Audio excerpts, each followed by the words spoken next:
जी नाज़रीन, star news देखने वाले सभी नाजरीन को अस्सलाम वालेकुम। नाजरीन बिल्कुल जी हमारी ट्रांसमिशन जारी है और आपने देखा जी कि शाम से ही मुख्तलिफ जब जैसे जैसे अपडेट्स आ रही हैं और बजट के हवाले से जैसे जैसे डेवलपमेंट हो रही है, हम पूरी कोशिश कर रहे हैं कि यहाँ पे गेस्ट्स को भी मदऊ करें। आपने देखा सेट में हमारे पास गेस्ट मौजूद थे, इसके साथ साथ कॉल्स पे, वीडियो कॉल्स पे और वीडियो लिंक्स पे भी हम कोशिश कर रहे हैं गेस्ट को साथ साथ शामिल करें। नाज़रीन, बजट आज जो पेश किया गया गो के एक हंगामा आराई का सिलसिला रहा और एक बड़ा एक आज ड्रामाई सिचुएशन भी रही जो कि आपने देखा, लेकिन उसके बावजूद जो मेन फोकस है वो है बजट 2021-2022। मजीद मेहमान हमें ज्वाइन करेंगे जी। कोशिश कर रहे हैं कि तमाम पार्टीज़ के नुमाइंदों को प्रोग्राम में शामिल किया जाए, फाइनेंशियल जितने भी हमारी तज्जियाकार हैं उनको शामिल किया जाए और थोड़ा सा देखा जाए कि बजट क्या वाकई अवाम दोस्त बजट है। अब तक की जितनी इंफॉर्मेशन हमें हासिल हुई है, जितनी लोगों से हमारी बात हुई है और आप भी यकीनी तौर पे जो अपनी राय रखते होंगे, तो एक ऐसा बजट है जिसके ऊपर बहस की जा सकती है। गवर्नमेंट ने जिस तरह के वादे दावे किए थे कहीं ना कहीं वो उसको पूरा करते नजर आ रहे हैं, जो अच्छी चीज़ उसको अप्रिशिएट भी की जाएगी, लेकिन कहीं कहीं पे कुछ ऐसी चीज़ें हैं जिसके ऊपर हम कोशिश करेंगे कि बात करें, उसमें मजीद बेहतरी शायद लाई जा सकती थी, हो सकती थी। उसमें आपको पता है जी IMF के हवाले से भी कुछ चीज़ें हैं जिसको भी डिस्कस करेंगे, साथ ही साथ कुछ टैक्स के हवाले से भी डिस्कशन रहेगी। कुछ ऐसी चीज़ें हैं जिनको सस्ता किया गया है। जो अच्छी चीज़ की गई है वो तनख्वाहों में इजाफा है और मिनिमम जो सैलरी है अरसलान वो 20,000 जो है। बिल्कुल बिल्कुल, thank you very much Asif, thank you very much. बिल्कुल नाज़रीन, हमारी जो लाइव ट्रांसमिशन है बजट रवा माली साल का 2021 और 22 का जो बजट है उसके हवाले से ट्रांसमिशन हमारी 7 बजे से जारी, हम आपके साथ हैं और तमाम तरह जो सूरत हाल है 6 बजे से गालिबन हम आपको आगाह करते जा रहे हैं इस ट्रांसमिशन के हवाले से। और तमाम तर सूरत हाल आपके सामने जिस तरीके से आसिफ ने वाज़े तौर पर किया कि IMF के हवाले से भी काफ़ी ज़्यादा कॉम्प्लिकेशंस हैं, तो आज वफाकी वज़ीर शौकत तरीन की जानिब से रवा साल यानी 2021 और 22 का जो माली बजट है वो 8,000 अरब रुपए से ज़ायद का वफाकी बजट बाज़ाब्ता तौर पर जारी कर दिया गया। तखमीना लगाया गया बजट खसारे का वो 3,990 अरब रुपए लगाया गया है। टैक्स आमदन का हदफ जो है वो 5,829 अरब, नॉन टैक्स आमदन का जो हदफ है वो 1,420 अरब रुपए है। 900 अरब रुपए का वफाकी जो बजट है वो तरक्याती प्रोग्राम्स के लिए मुख्तस की जाने की तजवीज़ भी थी और किया गया। इस हवाले से हमने देखा कि 1,202 अरब रुपए जो है वो सूबों को तरक्याती मनसूबों के लिए मुख्तस किए गए और इस हवाले से हमने देखा कि दीगर जो सरकारी मुलाजमीन की तनख्वाहें हैं उसमें 10% इजाफा किया गया। पेंशन की भी मद में जो है वो 10% इजाफा किया गया। इसके अलावा बिजली महंगी ना करना, आटा, घी और चीनी पर 500 अरब से जायद की सब्सिडी देने को जो है वो तजवीज़ थी। इस हवाले से हमने देखा कि तमाम तर चीज़ें जो हैं वो होती रही। काबीना डिवीजन के लिए 33 अरब, एविएशन डिवीजन के लिए 14 अरब रुपए, जबकि वजारत तिजारत के लिए 17 अरब, वजारत मवासलात के लिए 239 अरब रुपए। और इसके साथ साथ हम ये भी देखते हैं कि सब्सिडी की मद में 682 अरब रुपए, सिविल गवर्नमेंट के लिए 4,479 अरब रुपए जो है और अगले साल का बजट खसारा 3,990 रुपए बताया गया। और इसके साथ साथ हमने ये भी देखा कि जो तरक्की का जो हदफ है मुआशी वो 4.8% बताया गया। हाई एजुकेशन कमीशन के लिए गालिबन 63 अरब, जबकि मुकामी आमदनी और छोटी गाड़ियाँ, इलेक्ट्रॉनिक गाड़ियाँ, इस हवाले से उस पर भी जो है वो बाज़ाब्ता तौर पर टैक्स की कमी की गई, जबकि मोबाइल फ़ोन की जो कीमतें हैं नुमाया तौर पर उसमें कमी होगी। लेकिन उसके साथ साथ अगर 1 मिनट से ज़्यादा की गुफ्तगू करेंगे तो यकीनी तौर पर कॉल जो है वो महंगी हो जाएगी। इस हवाले से टैक्स मजीद लागू होगा। और हमने आज देखा कि chairman Peoples Party Bilawal Bhutto Zardari की जानिब से भी असातिज़ा को जो एक प्रोटेस्ट जारी था उसमें उन्होंने शिरकत की और शदीद तहफ़्फ़ुज़ात का इजहार किया। वफाकी हुकूमत काफ़ी दिनों से ये कहती आई है कि जो है तीसरा बजट जो होगा वो अवाम दोस्त बजट होगा। वज़ीर-ए-आज़म इमरान खान की जानिब से भी ऐसा कहा गया कि बाज़ाब्ता तौर पर जो बजट है ये अवाम दोस्त होगा। गुज़िश्ता 2 बजट जो हमने दिए वो काफ़ी मुश्किल थे, लेकिन मुश्किल वक्त गुजर गया। मईशत सही सिमत में जो है वो सही सिमत की तरफ गामजन हो चुकी है। इस हवाले से हम शाम से ही गुफ्तगू कर रहे हैं, मुख्तलिफ हमने जो तज़कियाकार हैं उनको भी लिया था और गुफ्तगू की थी और इस हवाले से मज़ीद हम गुफ्तगू करेंगे। मुझे बताया जा रहा है कि बिल्कुल गेस्ट हमें ज्वाइन कर चुके हैं। नदीम मौलवी साहब ने हमें ज्वाइन किया है। इससे पहले भी अक्सर जब बजट आने से पहले भी हम इनसे बात कर रहे थे, जान रहे थे जी कि क्या इनको लग रहा है, तो देखते हैं जी कितने इनकी बातें भी जो है वो दुरुस्त साबित हुई हैं और कितनी बातों से अफसोस भी और खुशी भी हुई होगी। नदीम साहब अस्सलाम वालेकुम। वालेकुम अस्सलाम। नदीम साहब बहुत शुक्रिया, आपने स्टार न्यूज़ की स्पेशल ट्रांसमिशन को ज्वाइन किया बजट 2021-2022 के हवाले से। नदीम साहब, सबसे पहला सवाल, किस नज़र से देखते हैं आप बजट को? Are you satisfied? जनाब, बजट तो बहुत अच्छा आया है, मगर सिर्फ जो ज्यादातर आवाम को हमें ये जो मसले जो आगे को हम देख रहे हैं, तो ये देख रहे हैं कि कहीं कोई मिनी बजट ना आ जाए। अगर इसी बजट को लेके मेरे ख्याल से अगर हुकूमत लेके चलेगी तो ये एक बहुत ही कामयाब बजट करार देगा। अच्छा, मुझे एक बात बताएं कि एक ऐसा सेक्टर है हाइड्रो सेक्टर, डैम्स की तरफ हाइड्रो सेक्टर जो है बहुत सारे उसमें जी डैम्स का भी जिक्र किया गया कि उसके लिए एक बड़ी खतीर रकम जो है वो मुख्तस की गई है। आप इस स्टेप को कैसे देखते हैं? आपको लगता है कि ये एक अच्छा फैसला है इस वक्त ये आबी वसाइल की तरफ, हाइड्रो प्रोजेक्ट्स की तरफ, बिजली तवानाई के तमाम प्रोजेक्ट्स की तरफ एक अच्छी अमाउंट इन्वेस्ट करना?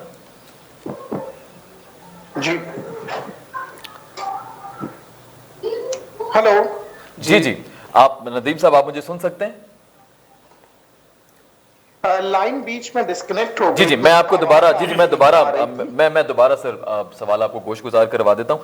सर, मेरा सवाल ये था कि इस बजट के अंदर एक अच्छी खासी रकम जो है मुख्तस की गई है, जितने भी प्रोजेक्ट्स हैं, हाइड्रो प्रोजेक्ट्स हैं, डैम्स हैं, आबी वसाइल के हवाले से भी एक हमने देखा कि काफ़ी एक बड़ी रकम है मुख्तलिफ डैम्स के हवाले से जो मुख्तस की गई है। आपको लगता है कि इट्स अ गुड स्टेप, अच्छा स्टेप है इस वक्त की मुनासबत से?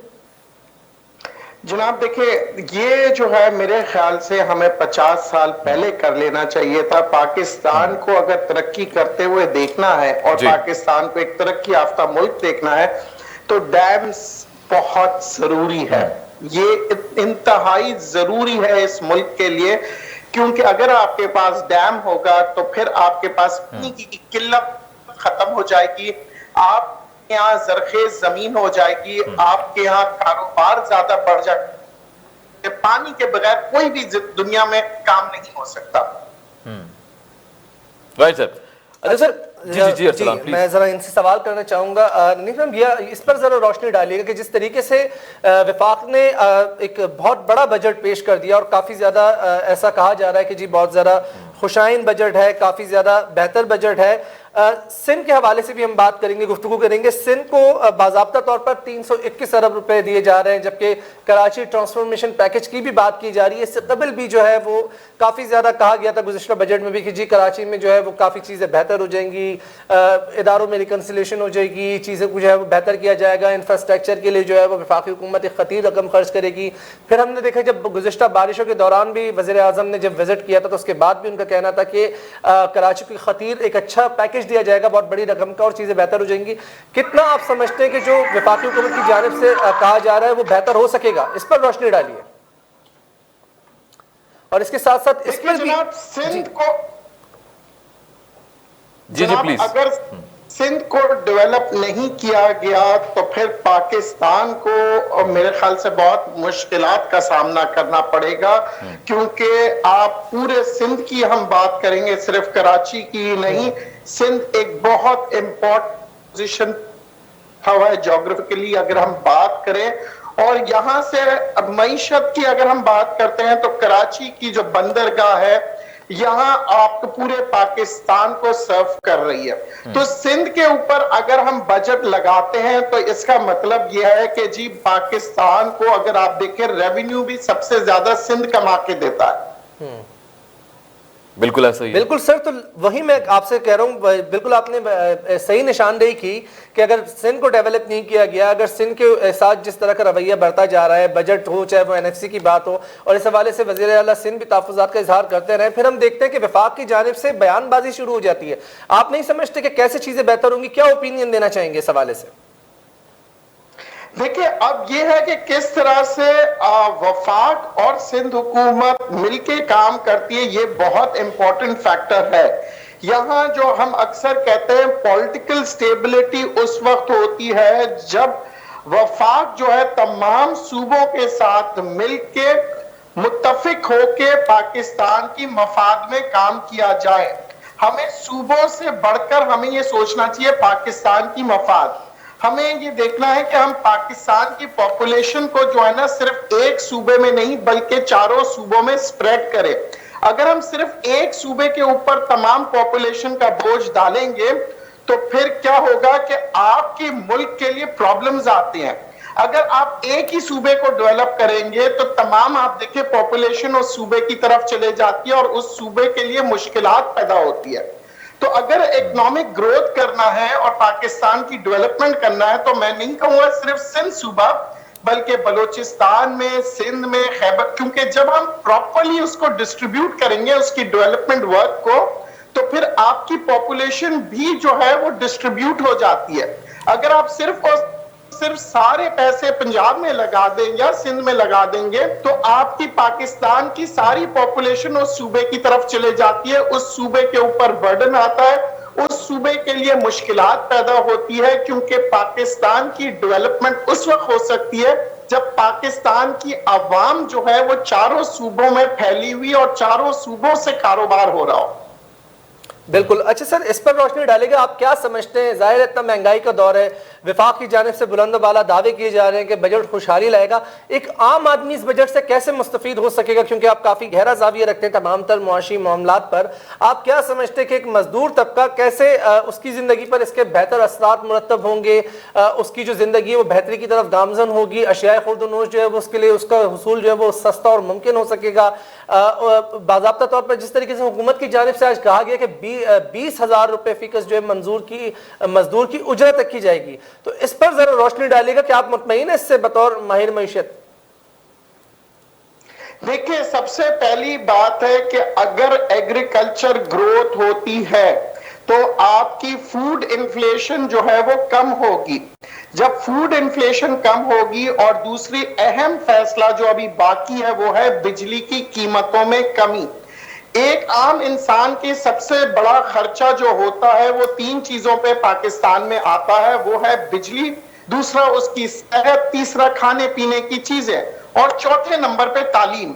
तो यहां अगर एग्रीकल्चर ग्रोथ आएगी तभी आपकी जो कीमतें हैं खरीद खाने पीने की चीजों में कमी होगी, तो पैसे बचेंगे। दूसरी, बिजली की कीमतों में अगर इन्होंने मजीद बढ़ाया नहीं आईएमएफ के प्रेशर पे, तो मैं समझता हूं पाकिस्तान की ग्रोथ मुमकिन हो सकती है।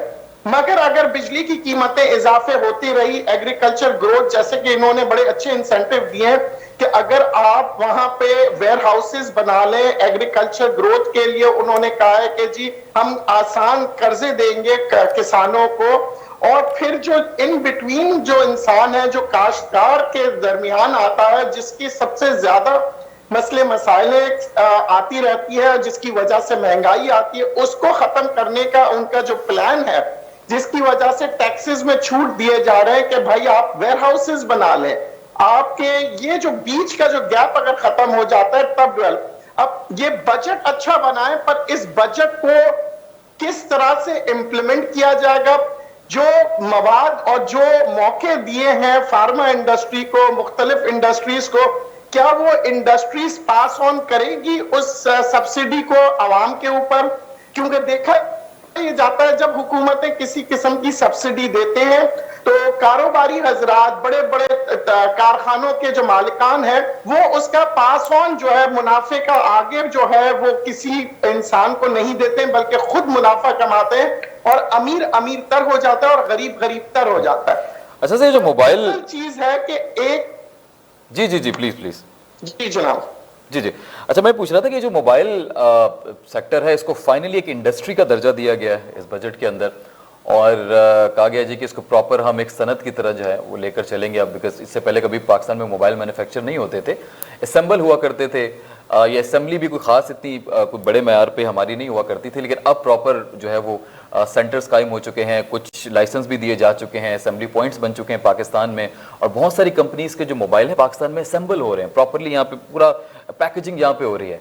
आपको लगता है कि इससे आपको पता है मोबाइल का यूज कितना है पाकिस्तान में बल्कि पूरी दुनिया में, आपको लगता है इससे हमारी इकोनॉमी को बड़ा फायदा पहुंचेगा अगर ये सनत मजीद ग्रो कर जाती है?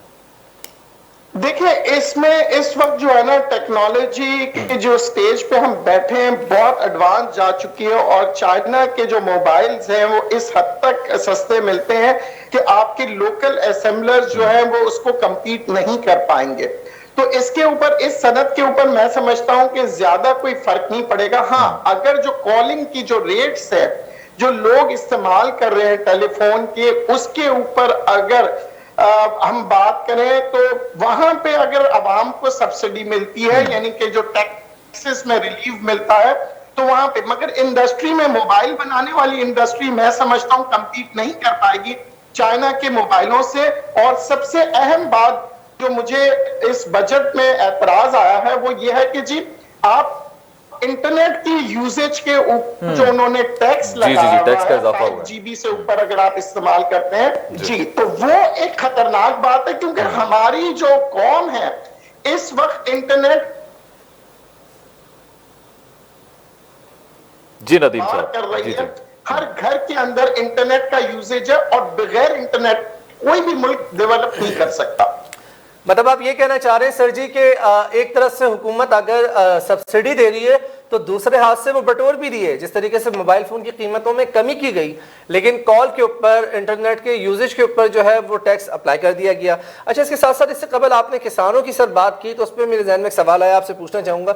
यकीनी तौर पर वज़ीर-ए-आज़म इमरान खान की जानिब से किसानों की बहाली की बात की जाती है, ज़राअत के शोबे की तरक्की के लिए बात की जाती है। कहा जाता है कि ज़राअत के शोबे की तरक्की के लिए हुकूमत जो है हंगामी बुनियादों पर इक़दाम उठा रही है, काम कर रही है। लेकिन आज हमने देखा बजट में किसानों को ट्रैक्टर मशीनरी देने के लिए 2 लाख रुपए के मिला सूद कर्ज देने की बात की गई कि देंगे।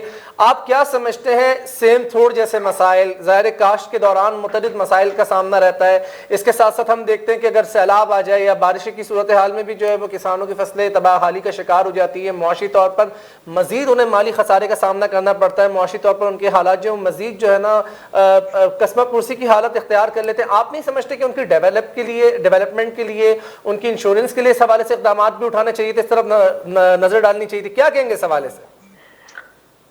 देखिए, अब शाल तो मुल्क और यहाँ पे जो हुकूमत जिस तरह से जो खास तौर पे शौकत तरीन साहब का फोकस पहले दिन से इसी के ऊपर है कि एग्रीकल्चर ग्रोथ को हमें कामयाबी के साथ इसको डेवलप करना पड़ेगा। अब आपने जो जी हाँ, मुश्किलात आते हैं हंगामी हालात में। आप देखें जो एक बजट रखा जाता है सैलाब या ऐसे किस्म के जो फोरकास्ट नहीं होते हैं मगर अचानक से आ जाते हैं, तो इनके लिए एक बजट अलग जाता है। तो आप जो मिनी बजट का जिक्र कर रहे थे एग्रीकल्चर ग्रोथ की, तो ग्रोथ के लिए जी आप कंप्लीट कीजिएगा सर। सबसे खतरनाक बात जो है वो है मिनी बजट जनाब। आपको ऐसा क्यों लग रहा है कि मिनी बजट आ सकता है? ऐसा क्या ऐसा अंदेशा है कि बता उसके बाद एक मिनी बजट आ जाते हैं? सर क्या आपके नजर में मिनी बजट के ऐसे क्या मोहरकात हो सकते हैं? क्या आप क्यों उस पर इतने तहफ़्फ़ुज़ात का इजहार कर रहे हैं? अगर मिनी बजट आते हैं तो जो मौजूदा सूरत हाल होगी उसी के आदार शुमार को मद्देनजर रखते हुए तखमीना लगाकर बजट जो है वो पेश किया जाएगा ना। आपको नहीं लगता कि मिनी बजट बेहतर हो सकता है?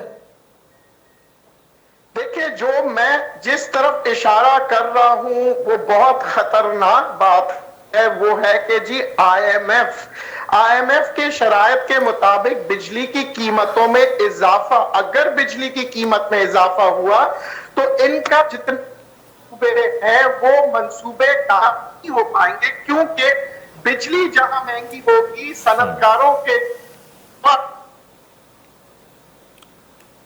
जी आ चुके हैं कि अगर बिजली की कीमतें या हम IMF के शराइत पे जाते हैं तो फिर हमारे लिए आसान काम नहीं होगा। सर इस तरफ रोशनी डालिएगा नदीम मौलवी साहब। एक सवाल यह है कि आपने बिल्कुल एक सही तरफ निशानदेही की। IMF ने जाहिर बात है बजट बना कर दिया। अब वज़ीर-ए-आज़म इमरान खान साहब कहते हैं कि हम जो है IMF को शराइत पर, हमने अपनी शराइत पर उन्हें माइल कर लिया, हमारी जो शराइत है वो मानेंगे, हम उनकी शराइत नहीं मानेंगे। आप समझते कि अगर पाकिस्तान उनकी शराइत नहीं मानता तो आने वाली जो इंस्टॉलमेंट होगी वो पे करने में मुश्किलात का सामना हो सकता है? इस हवाले से IMF को इक़दाम उठा सकता है? इस हवाले से क्या कहेंगे? देखिए, अगर इमरान खान की शराइत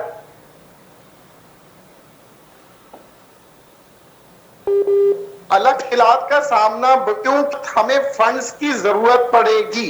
इस वक्त जो मौजूदा फंड्स है वो आपके लिए जो ज्यादातर आ रहा है वो ओवरसीज पाकिस्तानी से आ रहा है, मगर IMF के बाद जो एक हैं जैसे कि वर्ल्ड बैंक हो गया, एशियन बैंक्स हो गए, इनके पास एक सवालिया निशान के शराइत पे नहीं आए, इसका मतलब यह है कि आइंदा आने वाले सालों में क्या ये इतना टैक्स या इतने पैसे हुकूमत जमा कर लेगी जो कि कर्जों के वाजिबात दे सके। बहुत से सवालात होते, अगर एक सूरत बन सकती है कि अगर कोई मुल्क जैसे कि चीन या कोई हमदर्द मुल्क आके हमें फाइनेंस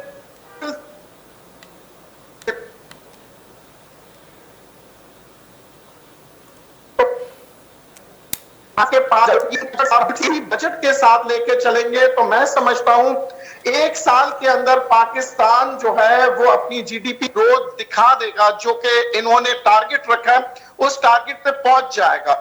अगर हमें बिजली, गैस, पेट्रोल, डीजल यानी पेट्रोलियम प्रोडक्ट्स, इन चीजों के ऊपर अगर हमने काबू नहीं किया तो बहुत मुश्किलात आएगी। अच्छा सर, शौकत तरीन खान साहब कहते हैं कि बाज़ाहिर तौर पर जो है हम बिजली की कीमतें नहीं बढ़ाएंगे, गैस की कीमतें नहीं बढ़ाएंगे, आवाम को जो है मजीद मुश्किलात की तरफ नहीं लेकर जाएंगे, और दूसरी जानिब IMF की जानिब से आप खुद बता रहे हैं कि प्रेशर है कि प्राइजेस बढ़ें, तो आप क्या समझते हैं कि उनकी जानिब से प्रेशर डेवलप किया जाता है कि प्राइजेस बढ़ाई जाएं, और हुकूमत पाकिस्तान अगर नहीं बढ़ाती तो फिर मामलात किस तरफ जाएंगे? देखिए, फिर इस वक्त थोड़े मामलात जो है वो बहुत ही नाजुक, जिसे मैं कहता हूं पाकिस्तान से निकलेगा उधर कि हमारी तरफ दूसरी जानिब हमें यह देखना होगा कि हम आगे आने जो चीजें हमने एक्सपेंडिचर्स पे रखा है, डेवलपमेंट पे जो प्रोजेक्ट, उनको डेवलप करने के लिए हमें पैसा, हुकूमत को पैसा कमाना होगा। हमने मुख्तलिफ जगहों पे कर्जे लिए हुए, उस कर्जे की अदायगी करनी होगी। IMF के साथ साथ हमें जो असल चीज है कि हमें इंटरनेशनल रिलेशनशिप रखना होगा, वो सऊदी अरेबिया के साथ, ईरान के साथ, अफगानिस्तान के साथ, हिंदुस्तान के साथ, चीन के साथ, अब जाके हमारी ग्रोथ जो है वो बहुत तेजी के साथ ऊपर जा सकती है। हम IMF के लिए हम अपने अवाम पे अगर हम मुसीबतें लेके आ जाएं तो फिर मुश्किलात का सामना ये हुकूमत करेगी। तो ये वक्त बहुत मुश्किल,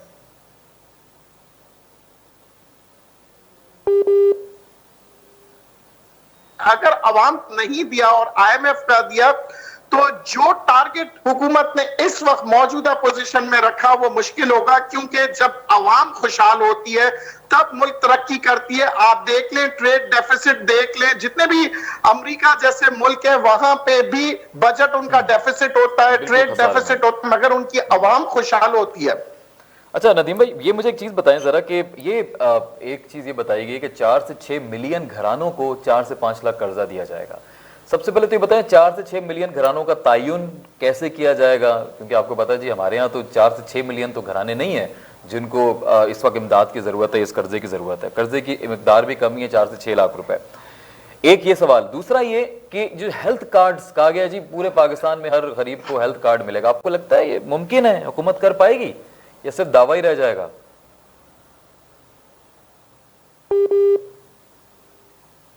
नहीं, देख, हेल्थ कार्ड का जो कंपनीज हैं उनसे ये कवर ले रहे हैं, उसका प्रीमियम दिया जाएगा इंश्योरेंस कंपनी को, जो कि आपके मेरे टैक्सेस से जो हम पैसे जमा होता है हुकूमत के खजाने में, उसी पैसे को इस्तेमाल किया जाता है। इंश्योरेंस कंपनी जी जी नदीम साहब, मगर इतनी कर देंगे तो फिर ये मुमकिन नहीं हो पाएगा, क्योंकि जो जो सब्सिडी टैक्सेस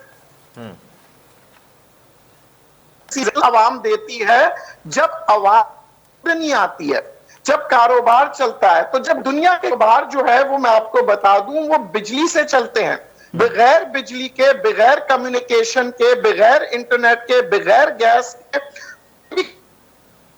नहीं चल सकता। और इन चीजों को बहुत इंपॉर्टेंट समझा जाता है दुनिया के किसी भी बजट में। फिर हम बात कर रहे हैं कंस्ट्रक्शन इंडस्ट्री की तरफ हम जाते हैं, तो कंस्ट्रक्शन इंडस्ट्री के अंदर ये जो मॉर्गेज सिस्टम दिया गया है, क्या हमारी आवाम इससे वाकिफ है? क्यों? क्योंकि अगर आपके पास सेविंग नहीं होगी, आपके पास जॉब सिक्योरिटी नहीं है और आप बैंकों से लेके कोई भी कर्जा लेंगे, आप जी उस तरह से मुल्क की तरक्की नहीं होती। नदीम साहब सन 2008 में इसी तरह जी इस पॉइंट को कंटिन्यू करते हैं, हमें ब्रेक पर जाना है। ब्रेक से वापस आने के बाद आप हमारे साथ ही हैं और आज के ट्रांसमिशन में भी साथ रहेंगे, तो आपसे मजीद कुछ पॉइंट्स हैं जो डिस्कस करेंगे। नाज़रीन, यहाँ पे वक्त हुआ चाहता है ब्रेक का। ब्रेक से वापस आने के बाद बिल्कुल आपको हम यहीं मिलेंगे इस ट्रांसमिशन में। देख रहे हैं आप स्टार न्यूज़, हमारे साथ रहिएगा।